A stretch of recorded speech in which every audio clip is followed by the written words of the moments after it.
Well, hello, it's John Donnelly again.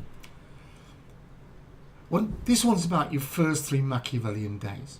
This is where it is so critical. You have to grab that unquestioned authority. So first of all, we're looking at broken, flawed, difficult organisations. Conventional actions will not cut it. If nothing else, they're too slow. I've got to persuade you to use these outrageous Machiavellian alternatives, which were designed for just this purpose, but 500 years ago. Because if you don't, this is it. You don't become part of the problem within a month or two and wonder why you're achieving nothing. You become part of the problem by day 4. So, what about the things we don't want to do? Oh, you're not going to like this. But we must consult, compromise and persuade. No, you haven't got time. You've done the work beforehand. You know what needs to be done. You just need to make it happen. Secondly, but we must get everyone at the board together and they must approve it. No. The board is a debating society. They will slow you down. They will do things. You want to do things differently. You are going to get everybody together, but you're going to tell them what's going to happen and they're going to volunteer to help because they like you. But that will happen later. Favouritism, you're going to have favouritism. You want your champions. Sideline problem people. Oh, I want to talk about that one. The term gardening leave, right, is the worst there is. Why? Because you then have turned somebody into your enemy by effectively sacking them, and then you give them loads of time to plot and plan against you. No. So before you go in, get air cover. What I mean by this is the people that appoint you. In my case, it's often the chairperson, a couple of directors or stakeholders.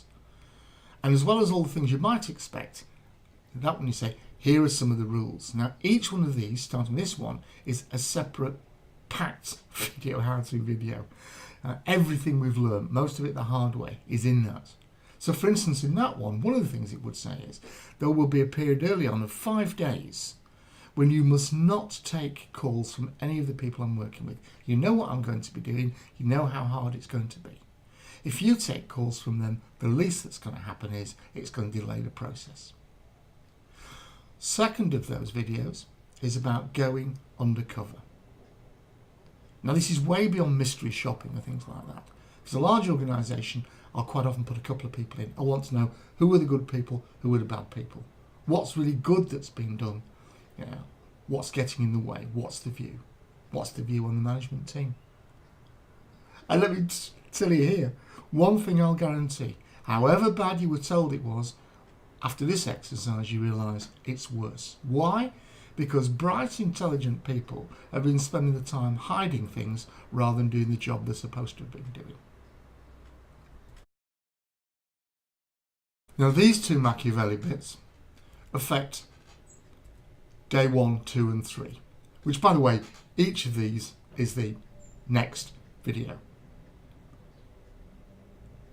If I could underline the word your 5 times, I would do. It's your meeting.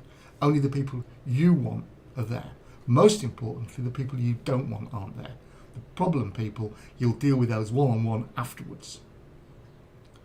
Now that is about a 10-minute how-to video because there's so much in it about the questions you must ask and the way in which you run it.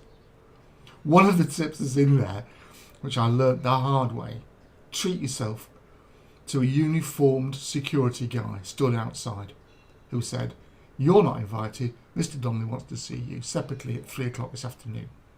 The meeting started 10 minutes ago. You're not allowed in now. Come back at 4 o'clock.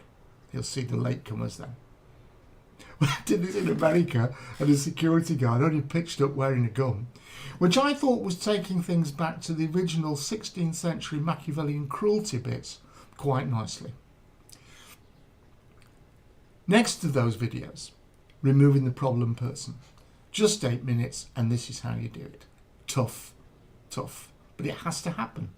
And I get angry because not only have they been cocking up a good organisation, but they've been ruining, demotivating and often resulted in the departure of some really good people. very good stuff in there. The vanishing carrot and the big stick. They go straight away. Day 3, recruit your Praetorian Guard. Now, who better to recruit your Praetorian Guard from than some of the people that were working directly for one of the knobhead that you've just got rid of, or one of them, because you've just taken the jackboot off their throat. In that packed, really important video, it says things like, I want to see you 3 together on Monday morning. And by then, I want you to informally pitch to me what you've always wanted to do, stop doing, and change doing.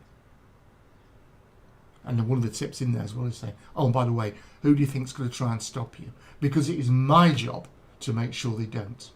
Machiavelli said, you actually need to guard your Praetorian Guard. Clever. So those are the first 5 videos.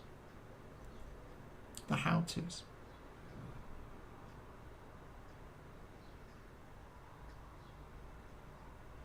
Serious topics, but I've tried to make it a bit fun. So remember, can you see now why these don't work? And I want to add one other great Machiavellian quote in. We're not talking about good times. We're not talking about having 3 years. We're not talking about iterative improvements to a company that's performing well. We're talking about a broken and flawed organisation. I want you to have total, unquestioned authority by the end of day 3. And normally you'll have it by the end of day 2. So, 16th century strategy says goodbye from him, and it's goodbye from me. This was talking about these things to a conference of chief executives.